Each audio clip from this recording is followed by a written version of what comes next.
The Word of God is alive and powerful, sharper than any two-edged sword, piercing even to the dividing asunder of the soul and spirit, and of the joints and the marrow, and is a critic of the thoughts and intents of the heart. All Scripture is God-breathed and is profitable for doctrine, for reproof, for correction, for instruction in righteousness, that the man of God might be mature, thoroughly equipped unto all good works. Study to show thyself approved unto God, a workman that needeth not to be ashamed, rightly dividing the word of truth. Blessed are you when men hate you, and when they exclude you, and revile you, and cast out your name as evil. For the Son of Man's sake, rejoice in that day and leap for joy, for indeed your reward is great in heaven. For in like manner their fathers did to the prophets. Luke 6:22-23. If the world hates you, you know that it hated me before it hated you. If you were of the world would love its own. Yet because you are not of the world, but I chose you out of the world, therefore the world hates you. Remember the word that I said to you, a servant is not greater than his master. If they persecuted me, they will also persecute you. If they kept my word, they will keep yours also. But all these things they will do to you for my name's sake, because they do not know him who sent me. John 15:18-21. But even if you should suffer for righteousness' sake, you are blessed. And do not be afraid of their threats, not be troubled. Sanctify the Lord God in your hearts, and always be ready to give a defense to every one who asks you a reason for the hope that is in you, with meekness and fear, having a good conscience, that when they defame you as evildoers, those who revile your good conduct in Christ may be ashamed. 1 Peter 3:14-16. If you are reproached for the name of Christ, blessed are you, for the Spirit of glory and of God rests upon you. On their part he is blasphemed, but on your part he is glorified. Yet, if anyone suffers as a Christian, let him not be ashamed, but let him glorify God in this matter. 1 Peter 4:14-16. Therefore, having been justified by faith, we have peace with God through our Lord Jesus Christ, through whom also we have access by faith into this grace in which we stand, and rejoice in hope of the glory of God. Romans 5:1-2. Before we start our Bible study today, gikinahanglan ang atong pagpangandam sa itong kaugalingon, ingon nga magtotoo. Use the 1 John 1:9 principle, the rebound technique. Gikinahanglan nga atong ay kumpisali, sugid ang tanan natong mga sala ngadto sa tubangan sa Dios.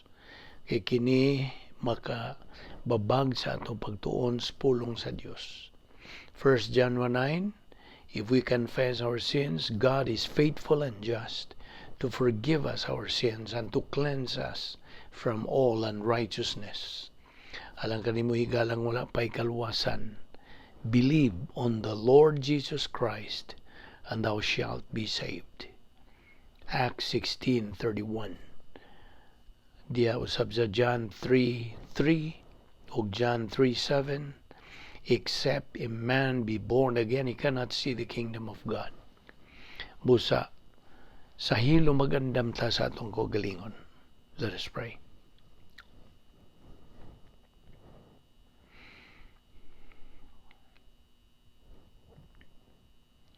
Bala na mo nga Dios, nagapasalamat kami kanimo nining linaw sa mga adlaw nga imong padangat kanamo Dios. Nga buhi pa kami nining among lawas kini timaylan nga ang imong plano nagalihok pa nganhi kanamo. Salamat o Dios sa imong paghatag kanamo og ka-skill pa sa among lawas og kalanti pa sa among pangisip kining tanan gumikan lamang sa imong gugma, kaluoy o grasya. Bani kami o Diyos, nining among pagpadayon sa pagtuon sa among pulong. Salamat ni ining Bible study through the YouTube ubo sa Vic Balbido Evangelistic Ministry. Panalangini kini o tudloy kami dugang mga kamatuoran pinagis pag tudlo ka namo sa balaang Espiritu Santo. Kining tanan among gipasalamatan sa ngalan ni Ginoong Hesukristo, among bugtong manluluwas. Amen. Well, may adlaw sa tanan natong mga higala, mga kaninyo mga bag-o, mapay pagsuway sa paminaw nining atong Bible study through the YouTube. Welcome kaninyong tanan. So, kaninyo sa mga igsuon diyan ni Kristo, og may adlaw kaning tanan og welcome na usab. Aniya pa kita magadupot sa atong tun-anan nga giuluhan og the study of basic doctrines. Mga sinugdanan kining mga pagtulunan sa Biblia. Okay, padayon ta. Kung ikaw andam na. Okay, atong giingon ka gahapon o sa miaging mga adlaw nga ang cross, okay, nga gikamatyan ni Ginoong Hesukristo. Didto gyud mahitabo ang atong kaluwasan. Okay?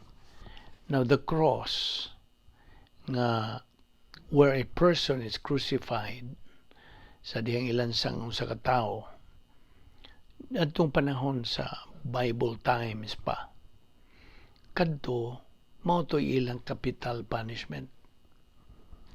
Ang tao nga ilansang nga nakabuhat og sala, dakong sala, batok ba sa gobyerno, batok ba sa society, og mao na nga sila kanang silutan adto sila silutis pag lansang kanila diya sa babag sa krus. O kadto mo ilang capital punishment. Now, si Ginoong Hesukristo sa iyang kanang lansang kanila ni Ginoong Hesukristo dito sa cross, mao kadto ang nakaluwas sa mga magtotoo, kanato mga magtotoo, ato magituuan nga siya mao ang Mesiyas, siya ang manluluwas. O atong ituuhan kadtong iyang gibuhat dito sa cross, kadtong iyang gibuhat mao toy pagpuli sa atong dapit. Iya tang gipulihan kay kita man gyud ang tinuod ang angay ilansang dito sa cross umikan sa atong mga sala. Apan siya gyud ang miboluntaryo. He substituted us, our place. Nga kita unta ang ilansang dito. Siya ang nagpakamatay tungod sa itong mga sala. Mao na nga, human kadto na buhat niya, ang gipangayo or gyud sa Dios mao nga atong tuuhan nga siya namatay tungod sa itong mga sala. Kay kung imo nang isalikway, there is a dako grabing kanang consequence niya na. Mao na nga, nakita nimo kadtong gibuhat ni Ginoong Kristo dito sa cross mo toy pagpakita sa Dios nga Amahan sa iyang dakong gugma nga ni kanatong mga katawhan. Tungod kay gihuma o itaw na nga Acts kadtong John Ang sa gisulti sa Juan 3:16, John 3:16, popular kayong bersikulo, tungod kay gihigugma pag-ayo sa Dios ang kalibutan nga nagpakamatay yun ang bugtong anak. You see, for God so loved the world that He gave His only begotten Son, that whosoever believeth in Him shall not perish but have eternal life. Nana, o kadtong pagsakripisyo, kanang dawat ni Jesus Kristo sa atong tanang mga sala, sa iyang pagkamatay, maotoy kanang hingpit, nagakumplito sa iyang misyon sa pagluwas sa katawhan, mankind. Mao na nga, He died there to bring us to God. Nga dadon o gidala kita ngadto sa Dios. Mao na nga kita nagatuo kang Hesus Kristo, nagatuo sa iyang gibuhat nga namatay siya tungod sa atong mga sala, then diha na hiusa kita kaniya, pinagi sa pagbautismo kanato sa Espiritu Santo. Through the baptism of the Holy Spirit, we have been united with Christ forever. O iya tanggi ngadto sa Dios nga Amahan. Hinumdumi, the righteous kinsay righteous, insay matarong si Ginoong Jesucristo ra, alang sa mga dili matarong. The righteous for the unrighteous. Kitang mga katawan. Now, mao na nga sa diha nga mutuo ta kang Ginoong Jesucristo, He is going to bring us to God. Now, ayaw ni kalimti ang gisulti diya sa Juan 14:6, nga popular usab ka nga bersikulo. Ako mao ang dalan, ang kamatuoran ug ang kinabuhi. Walay makaadto sa Amahan gawas kon pinaagi kanako. Unsaon man yung pagduol ngadto sa Dios di ay nga Amahan kon di ka moagi kaniya ni Ginoong Jesucristo. He is the only way. He is the only truth, and He is the only life. Apart from that, watay dalan, watay kamatuoran, watay kinabuhi. So, ayaw ni kalimtipod nga why naluwas pinagi sa pagbautismo sa tubig lamang ug maura na kay imong gituan tingali nga kung magbabautismo kag tubig mo kana maluwas ka, dili. Kanang pagbautismo nimo sa tubig like immersion, kanang pagpakita lang just to manifest nga ikaw na actually kanang pagbautismo, that is identification with Christ. Imong pagkaila ngadto kaniya, nailhan ka na you're identified with Christ. Okay, mo na ibuot pasabot sa pagbautismo. Og ayaw lagi katuon ining nag-ingon nga ikaw maluwas pinagi sa pagbautismo sa tubig, dili. Kana maunay resulta lang sa imo ng pagkaluwas. Kaya ang kaluwasan may tabo man lang sa makausa. It only occurs once. Okay? So sa diha nga mo ingon kag mutuo ka kang Ginoong Jesucristo, luwas ka. Okay? So kung mo submit ka og pagbautismo sa tubig, kadto is only a manifestation that you have already been saved. Kasabot ka. So, why is kining giingon nila kanang invite dapita si Kristo diha sa imong kasing-kasing sayop man dili man mo ay paagi sa Dios. That is not salvation. It's not the means of salvation, because actually you cannot invite Christ into your heart. Kaya ano man ang atong heart, ang atong kasing-kasing deceitful, malinglahon. Kasi dili kasaligan ng puot pasabot. Mao na nga ang gihangyo ra gyud sa Dios, ang paagi niya sa kaluwasan is believe.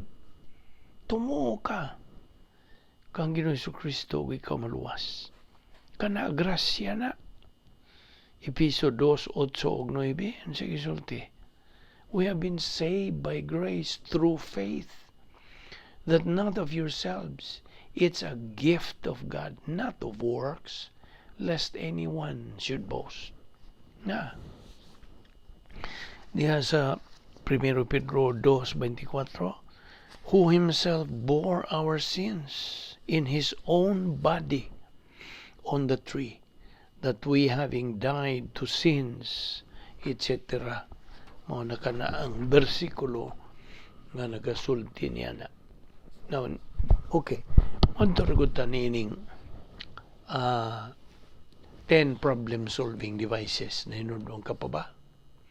Ang napulo ka mga paagi sa pagsulbad sa mga suliran. Kini gisangkap ra ba ni sa Dios kanato mga magtotoo.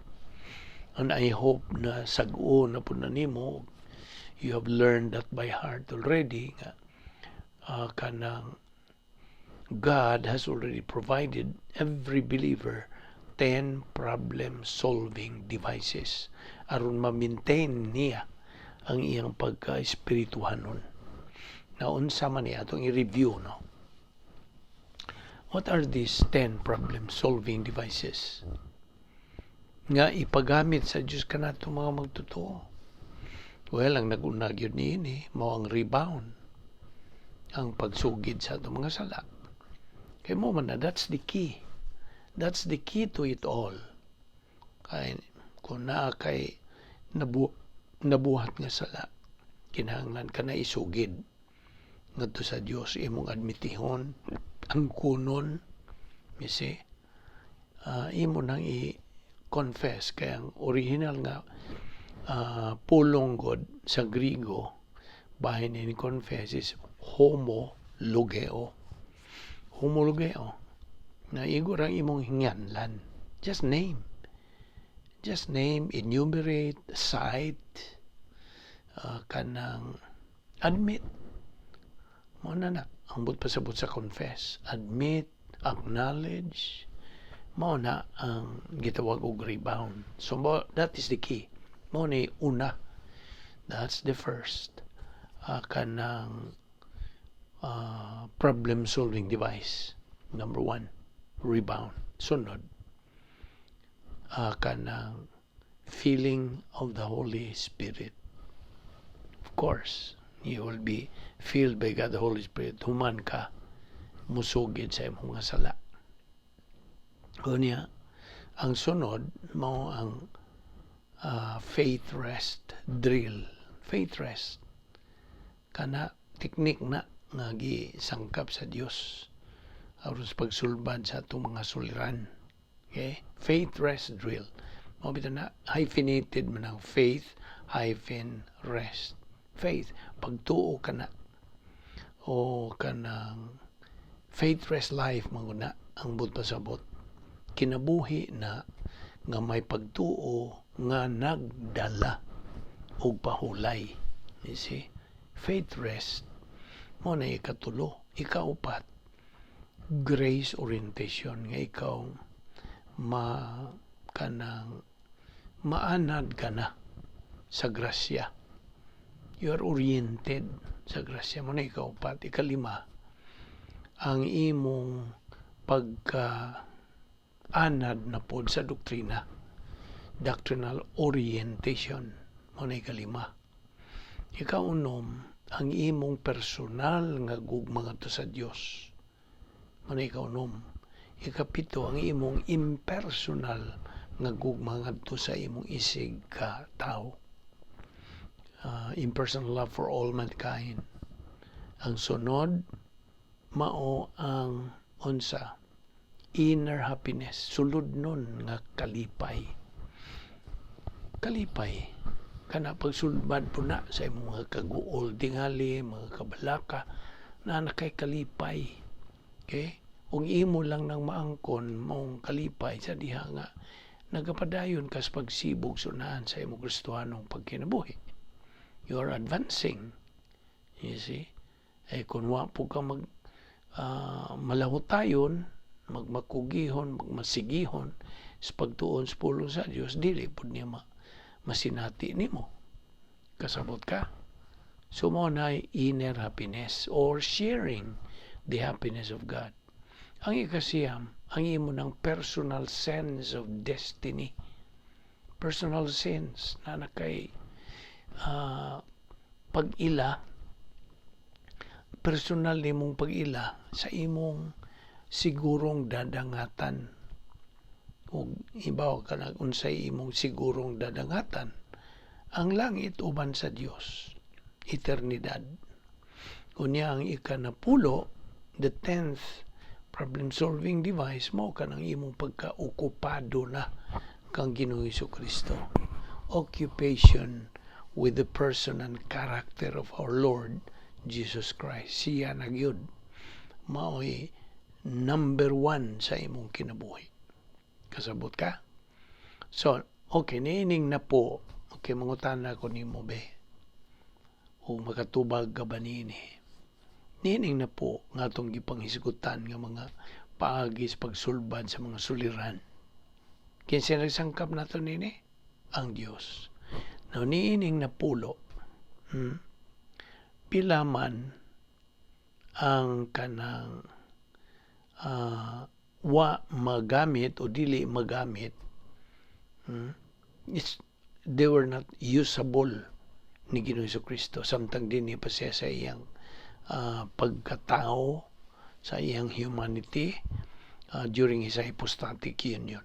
Niining na po, unsa man ka ang dili usable, dili magamit ni Ginoong Kristo. Well, number 1, rebound. Wa niya magamit, kaya di, wa man siya isala. Wa man siya makabuhat og sala. Gusto? O usa, unsa man usa. Ang occupation with Christ, nga paokupado siya nga siya mismo mao man si Ginoong Kristo. You see? So, ayaw na kalimti. Now, diha si Hebreano 12:2 nag-ingon po diha ang pulong sa Dios nga, looking unto Jesus, the author and finisher of our faith. Kinahanglan atong tutukan, di lagi tutukan nato gayong kanang hangpon kanunay si Ginoong Kristo sa atong kinabuhi, kay siya man ang tag-iya ug siya ang tighuman, finisher sa atong tigkumplito sa atong pagtuo. Now, by the way, kadtong mga practices sa mga Hudiyo ni atong ilang panahon, diya sa Leviticus 1:3, kadtong ilang paghalad, kanang gitawag nila og burnt offering, kadtong ilang paghalad ngadto sa templo, okay, dito sa Ark of the Covenant mo kanang ilang ipahinungod ang burnt offering, kadto nagarepresentar og propitiation, pagpanas, pagpa sa mga sala. Now, during the time of the Jews, panahon sa mga Hudiyo, ang usa ka kanang sakripisyo who was blemished and unclean, blasphemy ito kung ila itong buhaton. Nabay paghalad nila nga kanang blemish, hugaw, dili kita malinis kadto pag pasipa kadto sa Dios. Kaya ang sakripisyo kinahanglan nga unblemished, clean. You see? Mao kana ang analogy nato ni Ginoong Kristo. Kadto kintang mga animal offerings nila, a burnt offering, kadto nagarepresenta lagi sa pagpanas, pagpa sa mga sala. Now, sa diha nga si Ginoong Kristo namatay dito sa cross, all our sins, kaniadtong mga sala, karon nga mga sala, o sa umabot pang buhaton itong mga sala, gibayran na ni Ginoong Jesucristo in full, kumplito, hingpit. Mao to ang sin offering. Now, ngano man nga na may mga tao pa karon, they still do some kind of penance and sacrifices. Is that not an insult? Nakasabot ka? Di ba na insulto na? Nganong maghimo pa man sila? Sabi na ning, well, of course, mo ni buhat sa relihiyon. Pag pinitensya, pag sakripisyo, pag sunod sa ilang mga tulumanon, mga ritual, mga seremonyas, you see? Doing so is an insult. Kaya nga naman, human na, bayre, kumplito ng pagbayad ni Ginoong Jesucristo siyang gibuhat dito sa cross, sa kaluwasan tong buhata. Si Ginoong Jesucristo may nahimo nga sin offering. You see? Siya mo na propitiated ang magtotoo nga mituo, midawat kang Jesucristo nga iyang manuluwas. Now, mabito sa Salmo 22:3 nagaingon kinig, you are holy. Kinsa man ang i-address ni ang Diyos nga mahan. Kaya ang Diyos na nag-iya siya hingpit nga pagkamatarong. So he had nothing to do with sin. Wa siya labot. Gusto? Wa man siya kalabutan. O wa, di kay buhay kalabutan. Wa siya labot sa sala. He has nothing to do. Iyang kay wa man siya labot niya na iya gid ang silutan. All sins have to be punished. So, mo tong mingon ang Diyos kay atong tutukan ang iyang kinaya. Mingon siya, I am a perfect God.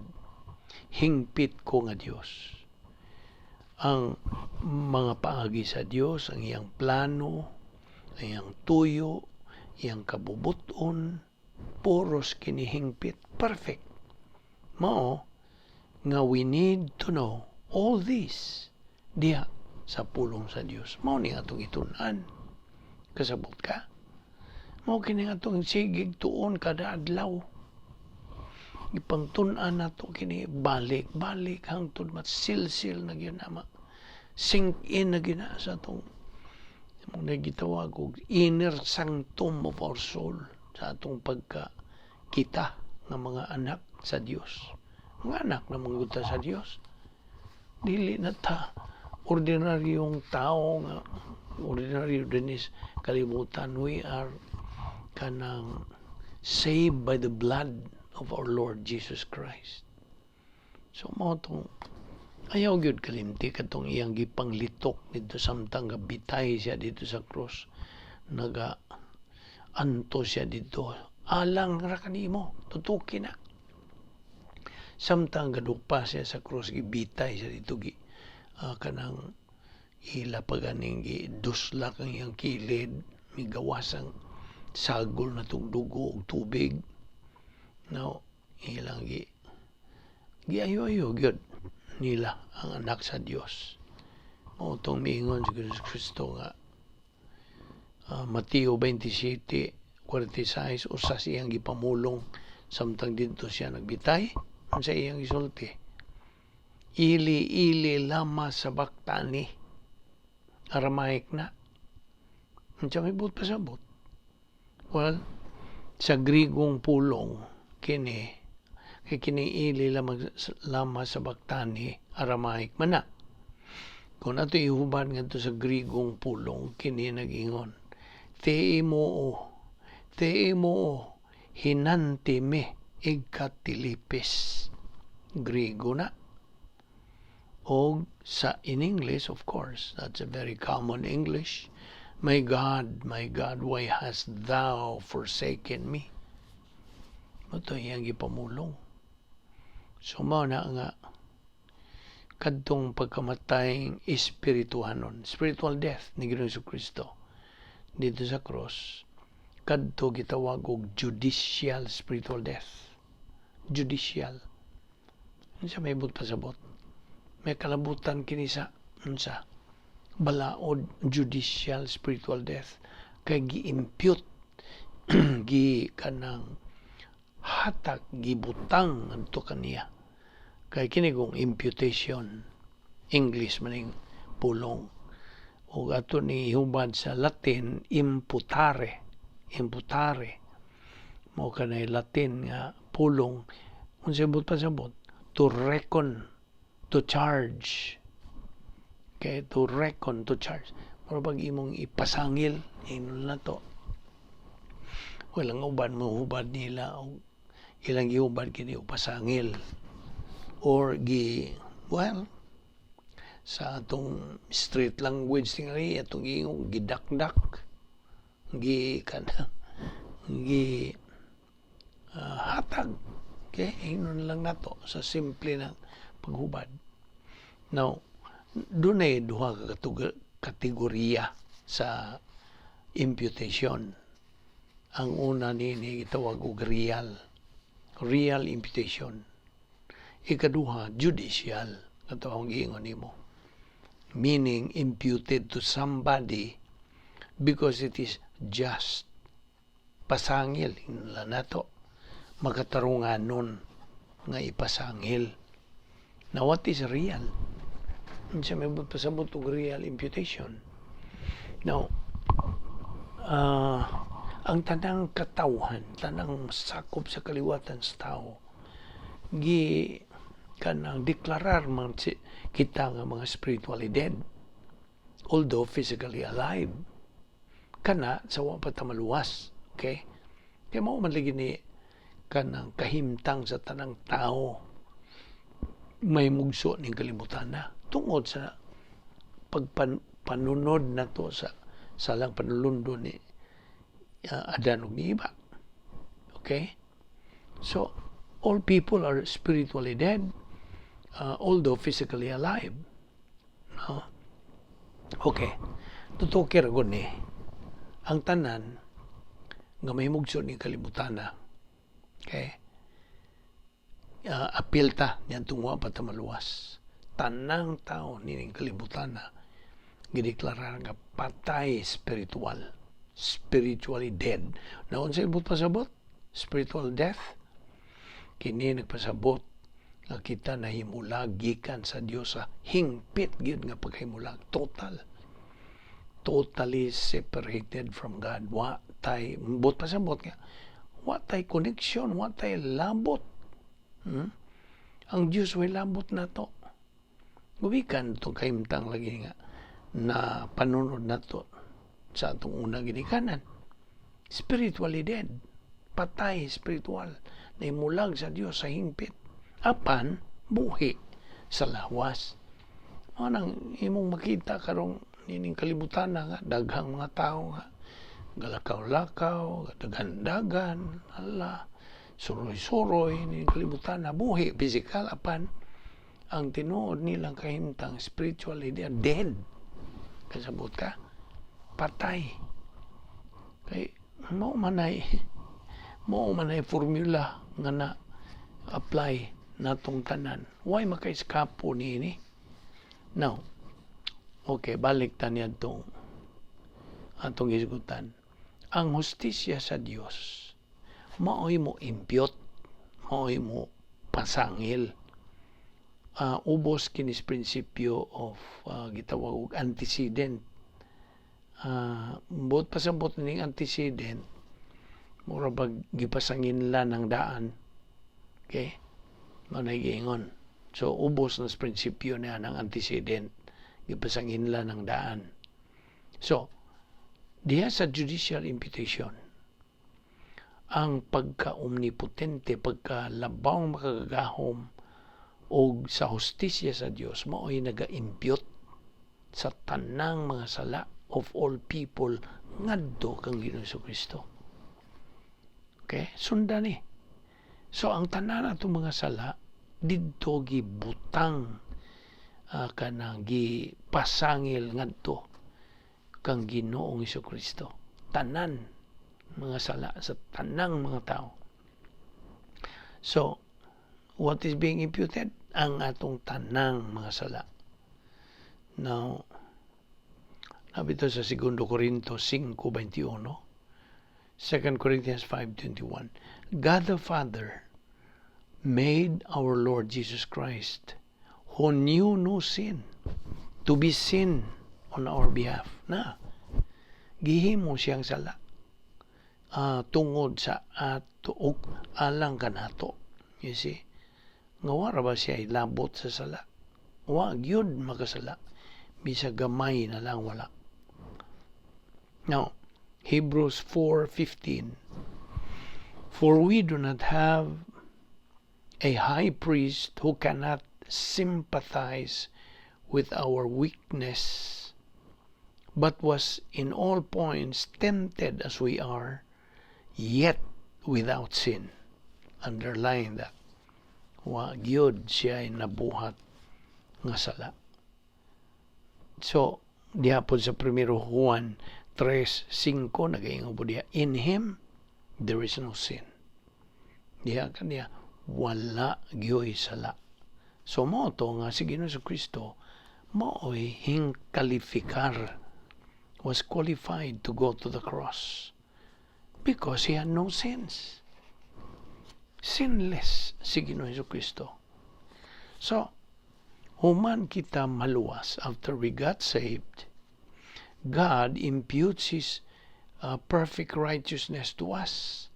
Iyang i-impute, ipasangil na po, ibutang niya ang iyang hingpit mga pagkamatarong nganhi kanato.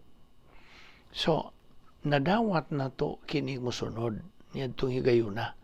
We are justified na matarong ta. So, you don't have to pay your sin debt. Wala kay kinahanglan. Unya, ikaduha, we become the object of God's personal love. Nihag yung human kamudawat kang Ginoong Kristo, ikaw, mao na'y tumong sa personal nga gugma sa Dios. You are the object. Now, ikatulo, atong nadawat ang adlaw-adlaw nga gitawag og logistical grace. Gikan sa Dios na. Logistical grace support. Kining mong logistical grace support alang ni both kadtong mga spiritual o reversionistic o carnal believers. Way pili, makarnal ka ba, ma-spiritual ka ba, kining logistical grace support. Unsa man ning logistical grace support? Kini tanan nga itong aniya ka nato. Atong kanang mga hinigugma sa kinabuhi, atong panimalay, atong kanang pagkaon, adlaw-adlaw, atong kasilungan, atong natay sakyanan, atong trabaho, atong negosyo, all of these are the logistical grace support. Ano sa may toyo? Aron kita mabuhi dinhi ni kalibutan na. Nga dili ra ba niya itong kalibutan? Kalibutan ni sa Dios, of course. Apan gidumala sa kaaway sa Dios nga si Satanas. Gidumala. Nga mo na, nga niya tayo iyang teritoryo. Kaya naman lagi away nga espirituhanon. Tali sa puwersa sa Dios o puwersa ni Satanas. Kita papilion. Asa man tapili? At tubas puwersang Satanas o puwersa sa Dios. Buot kas, pag mapili ka sa puwersa sa Dios na mauna, sundo na itong iyang mando, magtuon ta siyang pulong adlaw-adlaw. Kaya mora niya itong hinagiban nga itong magamit the sword of the Holy Spirit. Sabtag yun na. So muna nga, gikinahanglan, kining mga butanga nga atong hinuktukan o atong yun ang isilsil sa atong alimpatakan. Now, kita mga anak naman sa Diyos. Human kita maluwas. John 1:12. We have the right na tanay katungod nga mahimo kitang mga anak sa Diyos karon that we are saved. Pinaagi lamang, pagtuo lamang kang Kristo lamang. Okay? Now, sometimes Ginoong Kristo dinhi pa ning kalibutan na atong iyang hypostatic union. Unsa tibot pasabot sa hypostatic union? Hypostatic union mao ni ang doktrina nga patinaw kanato nga si Ginoong Jesucristo sa iyang unang pag-ani ning kalibutan na nag-iya siya duha ka mga kinaiya sa pagka-Dios o kinaiya sa pagkatao. Okay? Apan, di man niya, usara siya. Ambot pasabot nga, di na magkabuwag kanang iyang duha ka mga kinaiya. So, he was both true God, 100%, 100%, and he was true man, 100% po, 100%. Mao na gitawag na itong hypostatic union. Ato naman yung gito na, no? Review na lang ni ato apan. Mao kiniabot pasabot sa hypostatic union ni Ginoong Jesucristo. Samtang dinhi pa siya sa una niyang pag-ani. He did not use the power of his deity. Huwag yun niya gamita. Only his humanity. Ang iyang pagkatao. Hangtod nga miabot yun siya dito sa cross. Hangtod gilansang yun nila siya dito sa cross. O he was victorious. Mananaog siya. Batok sa sala o sa kamatayon. He won over sin and death when he went to the cross. Iyang gipusgay gyud ang sala o ang kamatayon. Okay. Unsa man tong atong giingon di padugay nga si Ginoong Jesucristo bisan wa siya makasala, gihimong sala. Diyan na sa 2 Corintios 5:21. God made the Lord Jesus Christ, ang Diyos nga mahan, mihimo kang Ginoong Jesucristo kinsa wa makasala nga nahimo siyang sala on our behalf. God made the Lord Jesus Christ who knew no sin to be sin on our behalf. Now, kita, by the way, ng mga magtutuo na, gi-impute na sa Diyos kanato ang hingpit nga pagkamatarong. God imputed perfect righteousness ngadto sa matag tao nga mituo kang Ginoong Jesucristo. Hinumdumi katong kining naay paagi si Apostol Pablo nga gitawag og a fortiori logic. A fortiori logic. That is Paul's logic. Okay, example. Sa may ehemplo nining iyang a fortiori logic. Ehemplo. Kung makadagan kag 5 ka milya, sayon ra nimo sa pagdagan og usa ka milya. Usta? Nakakuha ka ba sa akong gihatag nimo ehemplo? If you can run 5 miles, it is easier for you to run 1 mile. Natural. Now, okay, so mao na ehemplo lang na nato sa a fortiori logic. Kining a fortiori Latin manguning pinulungan. Unya fortiori. Now, unsa to atong kondisyon una wa pa kita maluwas? Unsa atong kondisyon? Adam's original sin plus old sin nature equals spiritual death. Mao na itong kondisyon. O tungod niya ng maong kondisyon, this condition rendered us savable. Nakasabot ka? Mao na nakapahimo na to nga may puruhan nga maluwas. I hope na nakuha ni mo ng unod niya na kining atong condition, Adam's original sin plus old sin nature equals spiritual death. Kini may condition that rendered us savable. So, ang usa ka tawo nga depraved. Unsa to butas sa depraved? Why mahimo siyang kaugalingon nga maluwas? Depraved. So, a person who is depraved, condemned, kondenado, o gihukman tungod sa iyang kondisyon, dini nga itong kondisyong gihisgutan, karon nakahimong kalifikado siya nga maluwas. A person who is depraved, condemned, and judged due to this condition nga itong gihisgutan is now qualified to be saved. Kasabot ka? So every person is a potential believer.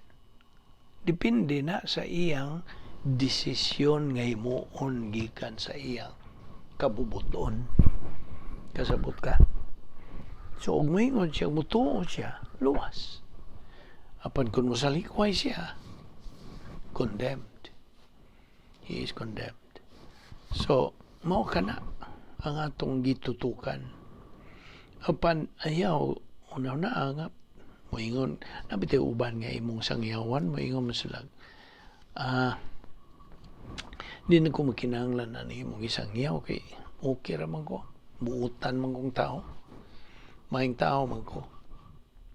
So I don't need salvation. I'm a good person. Now, unsa may buot pasabot nitong good person? Nga, ang iyang binuhatan, maayo. Unsta? Considered maayo sa katilingban. Apan, atubangan sa Dios, dili man to considered nga maayo nga iha sa Dios. Kaya kanang maayuha nga imong buhaton, kinahanglan pinasikad sa pagkamaayo sa Dios. Kasabot ka ba? Okay, now, unsa gisulti sa Titos, Kapitulo 3, versikulo 5. Not by works of righteousness which we have done, but according to His mercy, He saved us through the washing of regeneration and renewing by the Holy Spirit. Now, diha po si Piso 2, 8-9. We have been saved by grace through faith. This does not of yourselves. It is the gift of God, not of works, lest anyone should boast. Na, dili na mo ipagi sa Dios nga ikaw kanang magbinuutan, magbuhat ni ini, buhat ni adto, dili. O man mag-ingon ng Diyos nga buhatan ni, ingon man lang siya, tumuo ka. Diya mo na. Ano man yun yung tao na magbuot ng yung iya? Nga nanay pahilo na sa Dios nga hingpit, klaro, tataw, tinaw, wa man yung sambog nga kanang mini, mo nagiingon sa Dios nga, believe on the Lord Jesus Christ and you will be saved. Mora. Nya na ba higisgutan diyang buhat? Mora ba? Now, kay kun ang imong pagtuo nga kanang imong binuhatan may makaluwas mo, di ka maluwas. Watay mahimo niya na. That is contradictory sa gilatid na sa Dios nga iyang plano sa kaluwasan. Now, okay, atong ipadayon ni ugma. Nga pa'y daghang mga punto nga atong pagatukion. Magampo ta, amahan na mo nga Diyos, nagapasalamat kami kanimo nining higayon nga imong tagana ka na mo Diyos pagtuon sa imong pulong. Salamat pinaot nga kini mahimong panalangin sa mong kinabuhi aron mao kini maka dugang pa sa among kadasig sa pag advance in our spiritual life. Antod makabot na mo nga among common goal, which is spiritual maturity, the stage where there is capacity for life, capacity for blessings, capacity for love. Musa, anha ikaw mahimaya, ingon nga among Dios pinagi sa among pagtuman, pagsubay, sa imong mga mando. Salamat o Diyos ni nga mo Bible study through the YouTube ubo sa Vic Balbido Evangelistic Ministry. Panalangin kini kanunay o Diyos. Gamita kami sumala sa imong kabubuton, gintanan, among ipasalamatan sa ngalan ni Ginoong Hesukristo, among bugtong manluluwas. Amen.